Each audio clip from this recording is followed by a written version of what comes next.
안녕하십니까? 비록 추운 겨울이지만 이렇게 말씀의 잔치 자리에 같이 모여서 주님의 말씀의 떡을 나눌 수 있게 해주신 하나님의 은혜에 감사드립니다.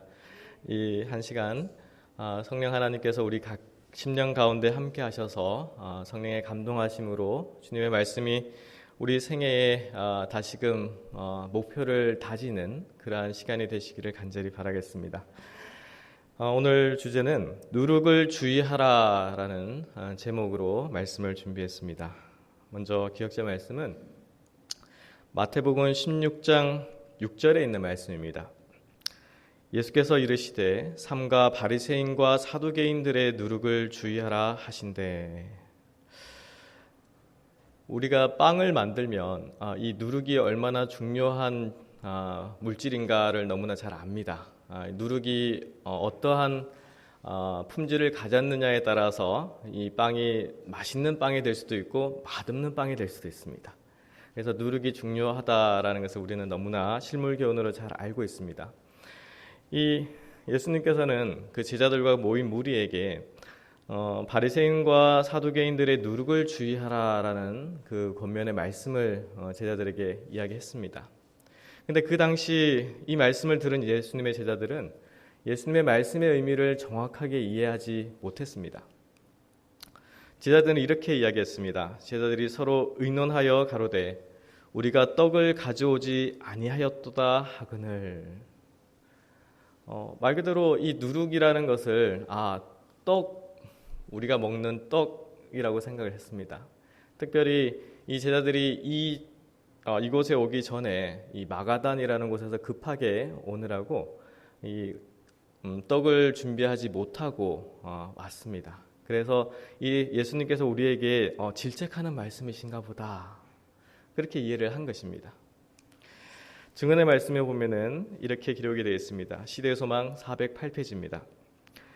유대인들은 모세의 시대 이래로 유월절에는 저희 집에서 누룩을 없애는 것이 관습이었으며 누룩을 죄의 상징으로 보도록 가르침을 받아 왔었다. 그러나 제자들은 예수님의 말씀을 이해하지 못하였다. 마가단에서 갑자기 떠나왔으므로 그들은 떡 가져오는 것을 잊었으며 따라서 저들에게는 떡 한 조각밖에는 가진 것이 없었다.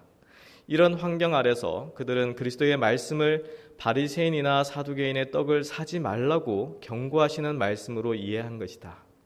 그들은 믿음과 영적 통찰력이 부족하여 예수의 말씀을 이와 같이 오해하는 때가 종종 있었다. 그 당시 예수님과 제자들의 형편에 대해서 자세하게 설명을 하고 있습니다. 근데 이 말씀을 보면서 오늘날 우리는 과연 예수님의 그 말씀을, 성경의 말씀들을 잘 이해하고 있는가라는 생각을 가질 때가 있습니다. 우리도 혹시 종종 오해하거나 잘못 이해하고 있는 것이 있지 않은가라는 생각을 할 때가 있습니다. 그래서 이 누룩의 비유를 통해서 그 당시 예수님의 제자들과 그 당시 살던 유대인들에게만 해당하는 말씀이 아니요, 오늘날 우리에게도 다시금 권면하시고 어떻게 보면 경고하시는 말씀이다라는 생각을 하게 되었습니다. 그때 예수님께서 다시금 그 누룩의 비유에 대한 말씀을 설명하셨을 때 제자들이 깨닫기 시작했습니다. 그것이 마태복음 16장 12절에 있는 말씀입니다. 그제야 제자들이 떡의 누룩이 아니요 바리새인과 사두개인들의 교훈을 삼가라고 말씀하신 줄을 깨달으니라. 이것이 먹는 떡이 아니고 그 바리새인들과 사두개인들이 말하는, 가르치는 그 교훈을 삼가서 들어라, 주의하라 라고 하시는 말씀임을 제자들이 깨닫기 시작합니다. 그러면 바리새인들의 누룩, 바리새인들이 어떠한 누룩을 가졌길래 그 교훈을 삼가라, 조심하라, 주의하라 라고 말씀을 하셨을까요? 누가복음 12장 1절 하단의 말씀에 보면 이렇게 기록이 되어 있습니다. 예수께서 먼저 제자들에게 말씀 하여 가라사대 바리새인들의 누룩 곧 무엇을요? 외식을 주의하라. 외식이 뭘까요? 우리가 바깥에서 음식을 먹는 것도 외식이라 그러죠. 근데 그 의미의 외식은 아닐 거예요. 이 외식이라는 것은 겉과 속이 다른 그러한 뭐랄까요? 그걸 뭐라 그러나요? 네? 맞아요. 감사합니다. 위선자들, 위선이라는 뜻을 가지고 있어요. 그래서 그것이 바로 외식입니다. 그래서 그러한 위선자의 모습을 담지 말고 가지지 말라라고 예수님께서는 제자들에게 말씀을 하셨던 것이죠. 이 누룩의 성질에 대해서 시대의 소망에서는 또 이렇게 기록을 하고 있습니다. 가루 속에 넣은 누룩은 부지 중에 온 가루를 누룩의 성질로 변화시키는 작용을 한다. 그와 같이 마음속에 외식이 자리 잡도록 허용한다면 그것은 품성과 생애에 가득 차게 된다. 우리의 품성이 예수 그리스도의 품성의 모습으로 닮아가는 것이 중요합니까? 굉장히 중요합니다. 그것이 하늘나라에 들어갈 수 있는 유일한 조건이에요.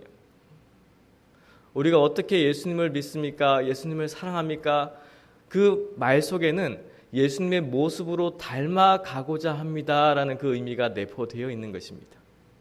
다른 말로는 품성이 나의 마음이 예수님의 마음과 닮아가는 과정 가운데에서 살고 있는 것입니다. 그래서 우리가 어떠한 누룩이 내 마음 가운데 있느냐에 따라서 나의 마음이 어떠한 모양으로 꼴지어지는가가 결정이 됩니다. 그러면 외식하는 자들, 바리새인의 누룩을 가진 자들의 특징이 뭘까요? 이러한 좋은 빵을 만들지 못하게 하는, 우리가 마음이 예수님의 아름다운 그 품성의 모습으로 담지 못하게 하는 자들의 특징 한번 보도록 하겠습니다. 마태복음 23장 13절에 있는 말씀입니다. 화 있을진저 외식하는 서기관들과 바리새인들이여, 너희는 천국 문을 사람들 앞에서 닫고 너희도 들어가지 않고 들어가려 하는 자도 들어가지 못하게 하는도다. 굉장히 못된 심보예요. 그렇죠.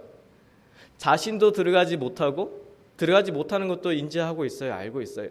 근데 그것뿐만 아니라 옆에 있는 사람도 어떻게 합니까? 못 들어가게 막아요. 물귀신 작전이죠. 어떻게 보면 사단의 품성의 모습과 똑같이 나타납니다. 이것이 외식하는 자들의 특징이에요.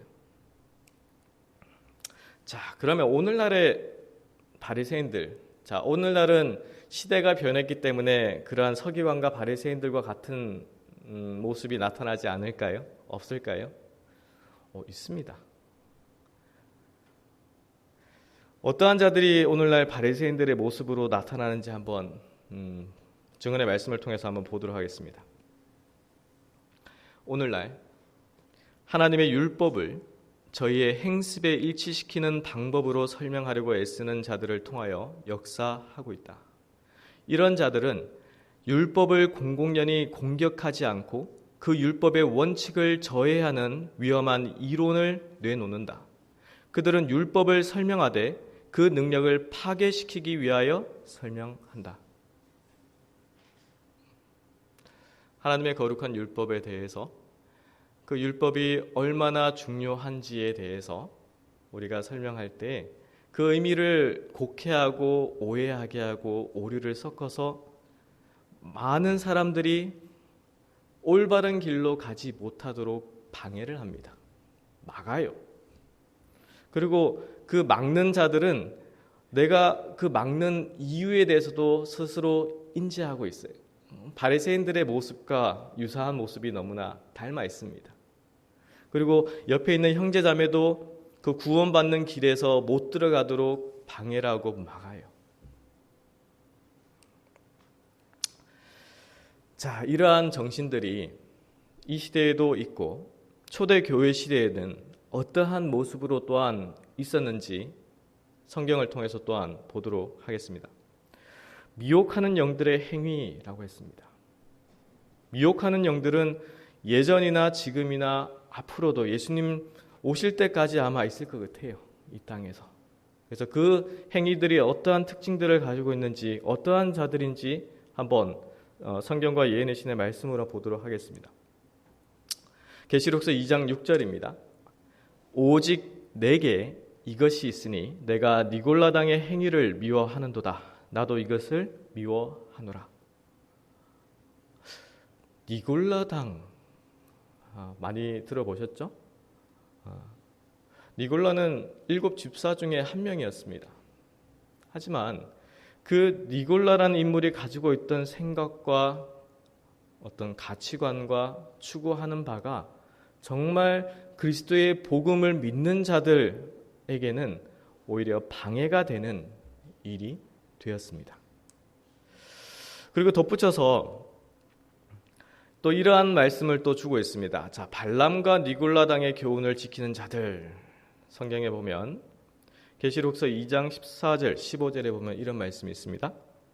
그러나 내게 두어 가지 책망할 것이 있나니 거기 내게 발람의 교훈을 지키는 자들이 있도다. 발람이 발락을 가르쳐 이스라엘 앞에 올무를 놓아 우상의 제물을 먹게 하였고 또 행음하게 하였으니 이와 같이 내게도 니골라당의 교훈을 지키는 자들이 있도다. 발람이 어떠한 인물이었습니까? 이스라엘 백성들을 영적으로 타락시키기 위해서 그 발락 왕을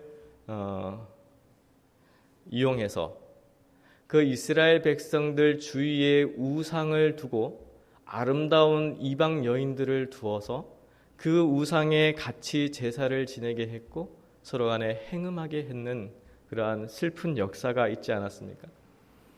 그러한 일이 오늘날에도 있습니다. 그것이 그리스도인들 사이에서도 있습니다. 그게 슬픈 역사예요. 그래서 우리는 그러한 모습에서 더욱 깨어서 주의를 해야 하는 것입니다. 자, 그러면 니골라당의 누룩, 영지주의라고 합니다. 니골라당은 그러면 어떠한 잘못된 영적으로 타락하는 누룩을 가지고 있는가? 니골라당의 가르침을 7가지로 분류를 하면 이렇게 나옵니다. 자, 첫 번째입니다. 세상은 최고의 신이 지은 것이 아니라 낮은 신인 구약 성서의 하나님이 창조했다. 두 번째입니다. 낮은 신의 계시, 구약 성경은 최고의 신에서 받은 신령한 지식보다 낫다. 세 번째입니다. 낮은 신의 아들인 예수의 사도들은 최고의 신의 사도들인 우리들보다 낫다. 네 번째입니다.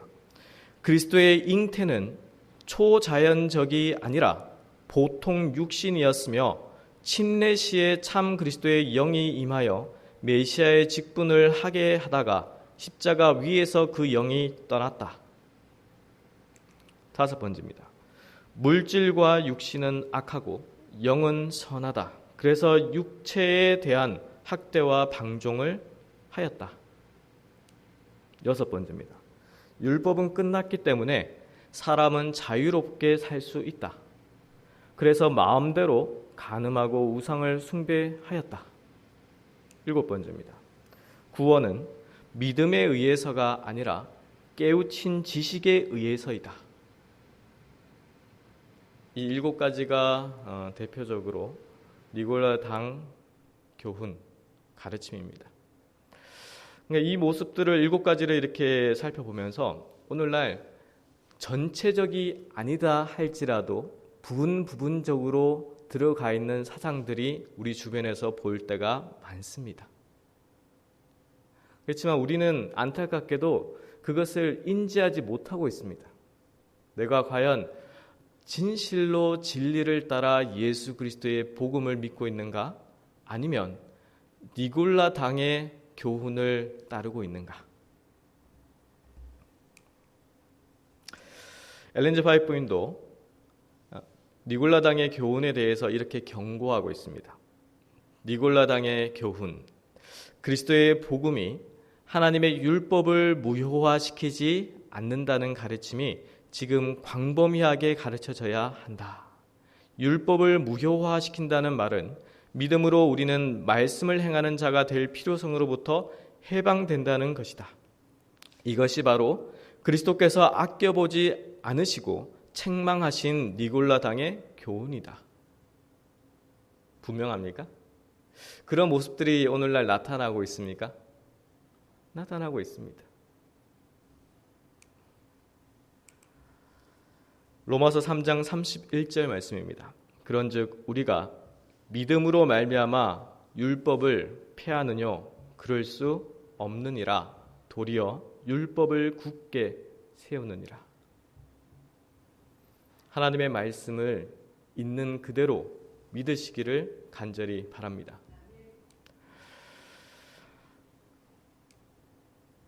로마서 10장 2절로 4절 말씀입니다.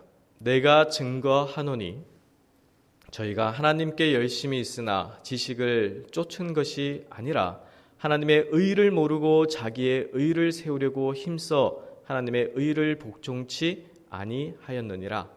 그리스도는 모든 믿는 자에게 의를 이루기 위하여 율법의 마침이 되시니라.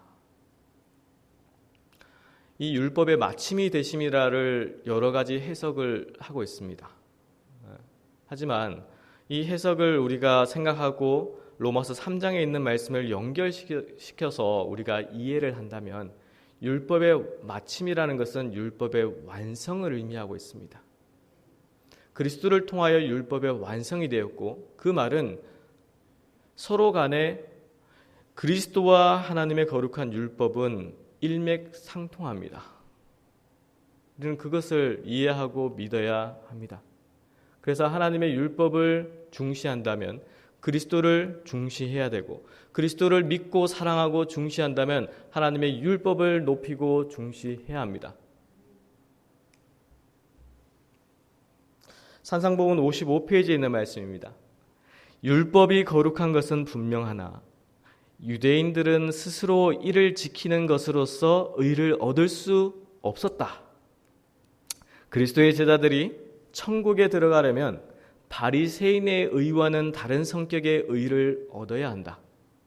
하나님께서는 당신의 아들을 통하여 그들에게 완전한 율법의 마음의 문을 활짝 열면 바로 하나님의 생명, 그분의 사랑이 그들 안에 거하여 하나님의 형상으로 변화됨과 동시에 하나님의 값없는 선물을 통하여 율법이 요구하는 의도 얻게 될 것이다. 결론적으로는 하나님의 생명, 그분의 사랑, 그리스도의 의, 이것이 내 마음 가운데 역사하는 것을 경험하게 됩니다. 그리고 그 과정에 있어서는 그 과정마다 여러 가지 시험과 환난과 고난, 그 테스트를 넘어서는 그 경험 가운데서 이 그리스도의 사랑이 얼마나 값진 사랑임을 우리는 개인적으로 경험하게 됩니다. 그 경험이 이루어질 때에만이 하나님의 율법의 요구하는 그 의, 순종, 이 경험도 또한 덧붙여서 경험하게 되는 것입니다. 그래서 이 과정이 빠진 결과도 없고 결과가 빠진 과정만 있는 것도 뭔가 부족한 것입니다. 우리가 하나님의 사랑, 아가페적 사랑, 그리스도의 사랑을 이야기할 때 그 하나님께서 나와 함께 하시는 매일매일의 생애에서 어떻게 믿음의 승리를 하게 하시는가는 그 경험도 또한 포함되는 것입니다.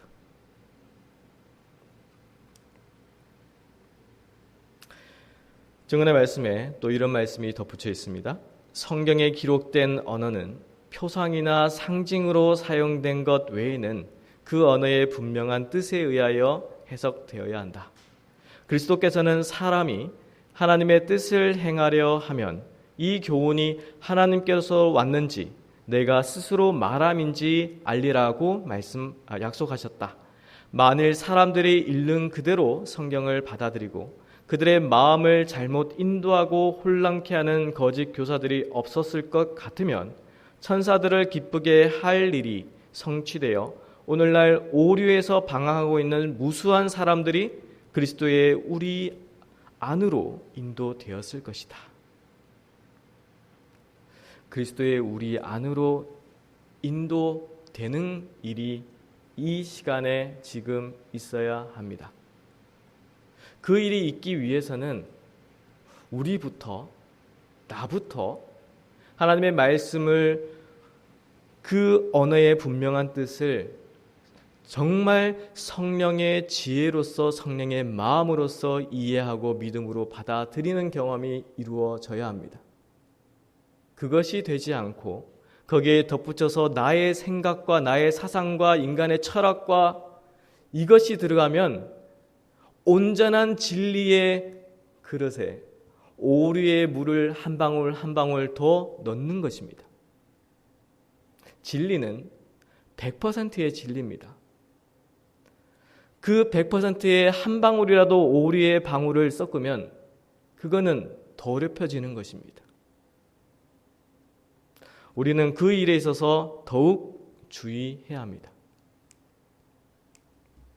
골로새서 2장 8절에 있는 말씀입니다. 누가 철학과 헛된 속임수로 너희를 노략할까 주의하라. 이것이 사람의 유전과 세상의 초등 학문을 쫓음이요 그리스도를 쫓음이 아니니라. 우리는 그리스도를 쫓아가는 자들 아닙니까? 그리스도만을 바라보고 그 그리스도께로 더 가까이 가고자 하는 그러한 성도의 생애가 아닙니까? 인간의 철학과 사상이 포함되어 있는 가르침들을, 그 누룩들을 주의하시기를 바라겠습니다. 인간의 궤변을 조심하라. 인간의 마음은 선천적으로 완고하기 때문에 진리의 빛을 허용합니까? 거절한다. 선천적으로 교만한 마음을 갖고 있어서 자기 마음대로 판단하고 인간의 철학과 사상에 매달린다. 무엇인가 창시자가 되어보려는 욕망을 갖고 있기 때문에 믿음도 불완전하게 될 위험이 항상 있다. 그들은 어떤 새로운 이상한 진리를 발견하고 제시하고자 하며 백성들에게 전할 새로운 기별을 갖고 싶어한다. 그러나 그러한 욕망은 마음을 사로잡아서 진리를 떠나게 하는 원수의 덫이다. 우리의 경험을 보아서 진리가 무엇이냐 하는 문제에 관하여 우리들은 새로운 이론들이 연속적으로 등장하는 것을 볼 것이다. 그리고 그런 이론들을 옹호하는 일이 듣는 자들의 마음에 어떤 영향을 끼치느냐 하는 것과는 상관없이 그들은 그들의 생각을 변호하는 일에 착수할 것이다. 심지어 이들의 가르침이 진리와 정반대가 될지라도 그렇게 한다. 주님은 믿음에 관한 이유를 이해하는 사람들이 진리라고 확신한 것을 믿는 믿음 안에서 거하게 하고 인간의 궤변으로 믿음에서 돌아서지 않게 하실 것이다. 하나님의 말씀을 붙드시기를 간절히 바라겠습니다. 오직 말씀만이 우리가 하늘나라에 가는 올바른 정로의 길을 보여주실 것입니다. 우리가 그 말씀을 주의 깊이 듣고 정말 그 말씀이 하나님의 말씀과 비추어서 이것이 하나님의 말씀에 기록되어 있는가 발견하시기를 바라겠습니다. 그러한 자들이 바로 남은 성도들입니다.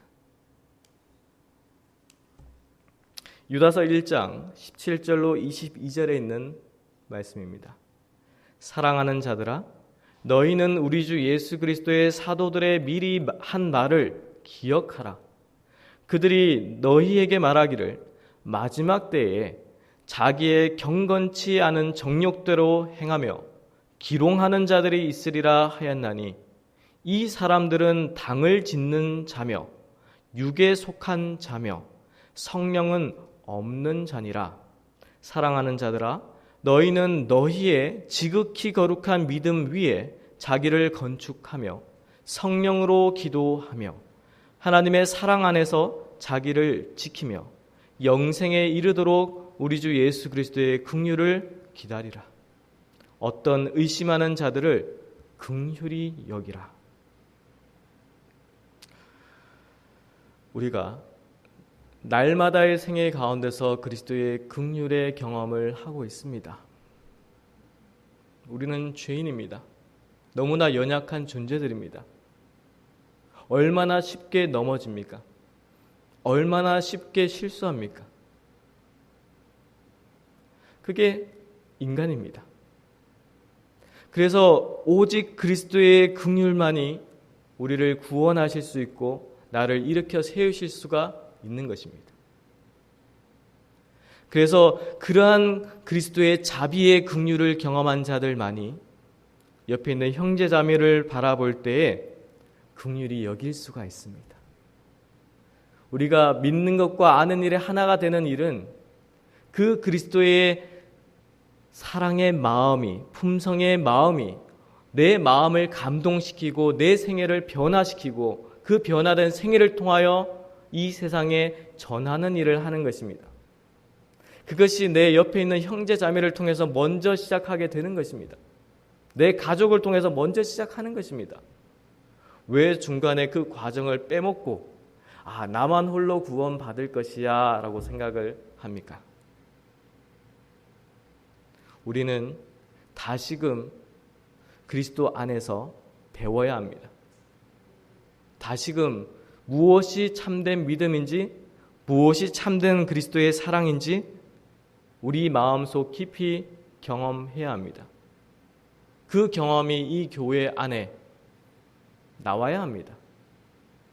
그것이 나오지 않기 때문에 간혹 우리의 생애, 우리의 교회 안에서 냉랭한 모습이 보여질 때가 있는 것입니다. 그 거룩한 기름의 경험이 내 마음 가운데 있습니까? 그 참된 누룩이 내 마음 가운데서 역사하고 있습니까?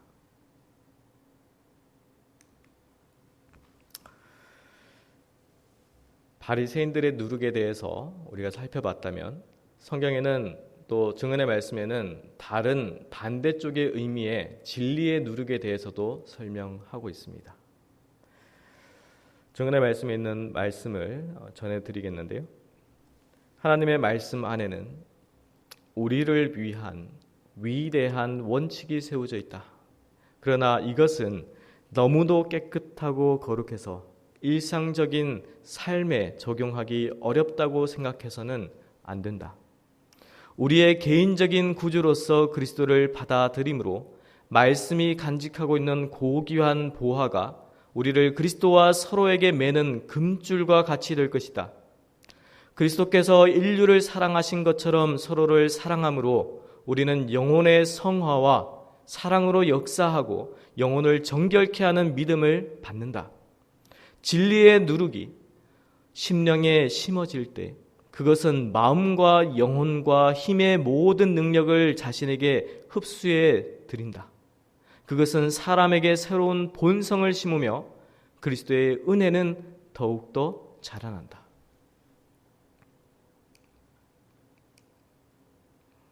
같은 책입니다. 경건을 공언하는 남녀들로서 우리는 하나님의 말씀을 순종하는가? 진리의 누룩이 심령 안에 감추어져서 품성 안에서 역사하며 온 존재를 하나님의 뜻과 길에 확고하게 하는가? 우리의 교회들은 하나님의 회심시키는 능력이 필요하다.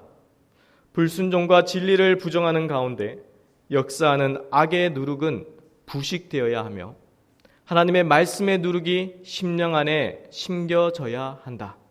이것은 사람 안에서 잃어버린 하나님의 형상을 회복하면서 강력한 특성으로 일하게 될 것이다.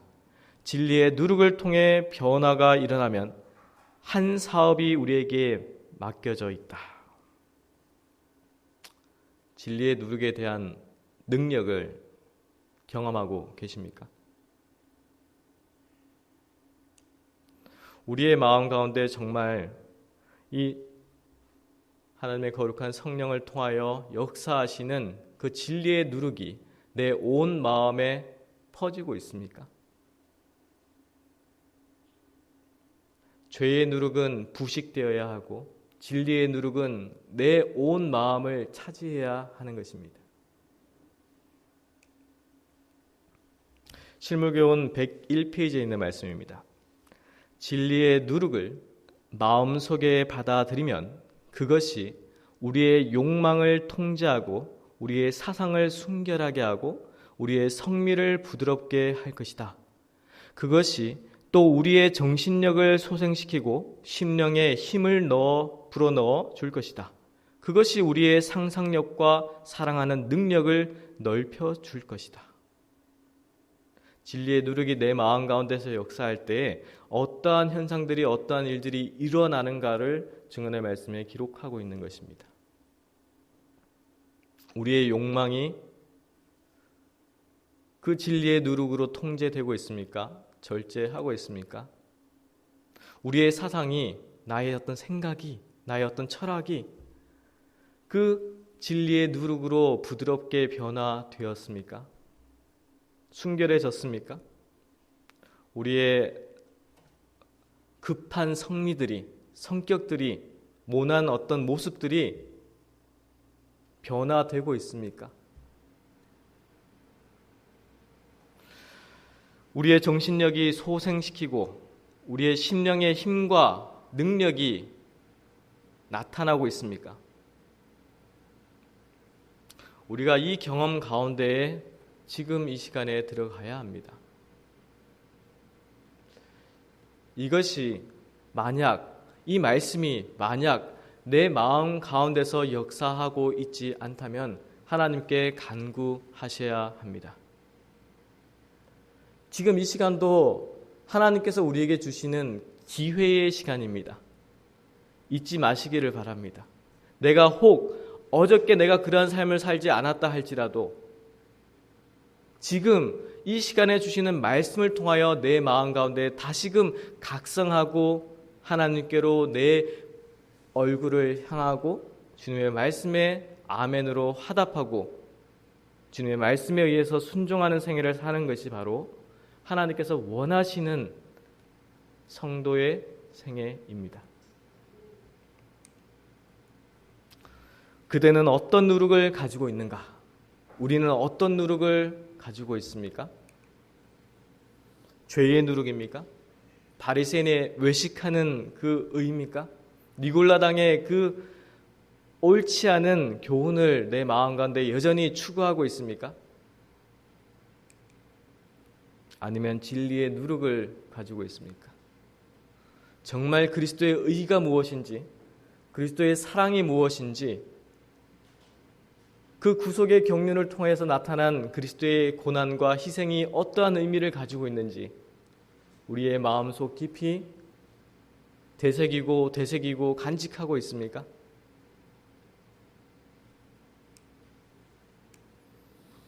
고린도전서 5장 7절 상단에 있는 말씀입니다. 새 덩어리가 되기 위하여 묵은 누룩을 내어 버리라. 새로운 하나님의 그 진리의 누룩이 내 마음 가운데 역사하기 위해서는 먼저 내 묵은 누룩, 죄의 누룩을 하나님의 능력에 힘입어서 내어 버리는 경험이 이루어져야 합니다. 그것이 있지 않고는 우리가 수년을 믿어도 평생을 믿어도 우리의 품성의 모습은 아름다운 모습으로 변화되지 않을 것입니다. 괴로울 것입니다. 두려울 것입니다. 희망과 소망 점점 사라질 것입니다. 그것이 내 마음 가운데 진리의 누룩이 아닌 죄의 누룩으로서 그 아름다운 빵으로 만들어지지 않았기 때문에 나타나는 현상입니다. 그래서 아무쪼록 이 빌립보서 3장 13절로 14절 말씀을 다시금 마음에 기억하시고 내가 어저께 실패했다 할지라도, 과거에 실패했다 할지라도 이 시간을 통하여서 다시금 마음을 다잡고 그리스도 안에서 승리하시기를 간절히 바랍니다. 빌립보서 3장 13절 14절 말씀입니다.